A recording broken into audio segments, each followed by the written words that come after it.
آج دنیا کے اندر ہر وہ چیز جو حضور علیہ السلام سے منسوب ہوتی ہے نا، ہم اس کو برکت سمجھ کر استعمال کرتے ہیں۔ کوئی بھی چیز ہو گئی، اگر ہمیں یہ پتا چل جائے نا کہ یہ چیز حضور علیہ السلام کی سے منسوب ہے یا حضور علیہ السلام نے اس طرح کیا ہے، تو ہدیہ، تبرک یا کیا ہے برکت سمجھ کر ہم اس چیز کو استعمال کرتے ہیں۔ کیا ہے، حضرت محمد بن سیرین نے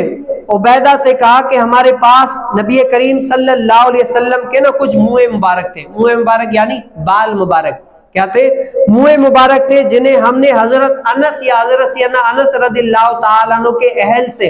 وصول کیا تھا، اہل سے حاصل ہوئے تھے۔ تو حضرت سیدنا عبیدہ رضی اللہ تعالیٰ عنہ نے کہا کہ مجھے اگر یہ بال ایک بھی حضور علیہ السلام کا ایک بال بھی میرے پاس ہوتا نا، تو دنیا اور مافیا کے سے بھی زیادہ مجھے سب سے زیادہ عزیز یہ ہوتا کہ حضور علیہ السلام کا منہ مبارک میرے پاس ہوتا۔ صحابہ کرام رضی اللہ تعالی اجمعین حضور علیہ السلام کے بالوں کو برکت سمجھ کر اپنے پاس رکھا کرتے تھے۔ آج بھی بہت سارے ایسی جگہیں ہیں جہاں پر نبی علیہ السلام کے بال مبارک وہ ہوتے ہیں، وہاں پر دکھائے جاتے ہیں، اور علماء فرماتے ہیں کہ حضور علیہ السلام کے بال کی ایک یقین یعنی ویسے تو ہمیں شک کرنا نہیں چاہیے، جو جھوٹ بول رہا ہے یہ اس کا ایمان ہے، یہ قبر میں اپنا جواب دے گا، لیکن پھر بھی اگر تم لوگ کو لگے نا کہ یہ حضور علیہ السلام کا بال ہے یا نہیں ہے تو کہ پہلے تو شک کرنا نہیں چاہیے۔ دوسری بات یہ ہے کہ اگر تمہیں دیکھنا ہو کہ یہ حضور علیہ السلام کا منہ مبارک ہے تو دیکھ کر کیا ہے، حضور علیہ السلام کے منہ مبارک کے سامنے، بال کے سامنے دیکھ کر درود شریف پڑھو۔ کیا پڑھو؟ جب دیکھ کر تم حضور علیہ السلام کے بال کے سامنے درود شریف پڑھو گے تو وہ بال کیا ہلے گا، کیا ہے، ہلے گا۔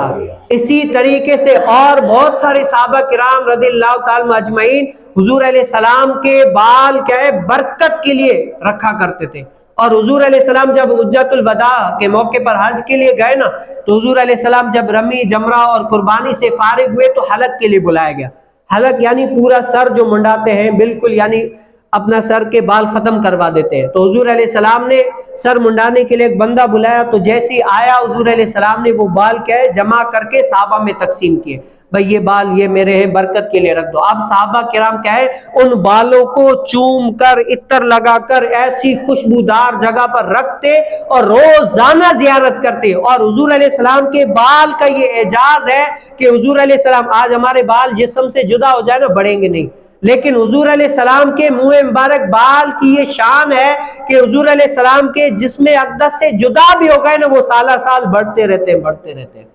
یہ حضور علیہ السلام کے منہ مبارک کی شان ہے کہ وہ بڑھتے رہیں گے۔ اب صحابہ کرام کے ان کو برکت سمجھ کر رکھا کرتے تھے۔ اور حضرت سیدنا خالد بن ولید، آپ نے دیکھا ہے کتنی بہادری، ان کو بھی سیف اللہ کا لقب دیا گیا ہے،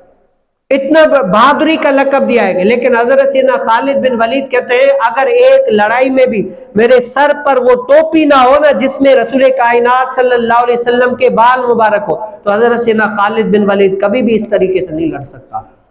یہ جو آج اتنی ساری لڑائیاں ہیں، اتنی ساری کفاروں سے میری جنگ ہے، اتنا سارا میں لڑ رہا ہوں نا، یہ رسول کائنات صلی اللہ علیہ وسلم کے بال مبارک کی برکت ہے۔ صحابہ کو اتنا حضور علیہ السلام سے عشق ہوتا تھا، اتنی تو محبت ہوتا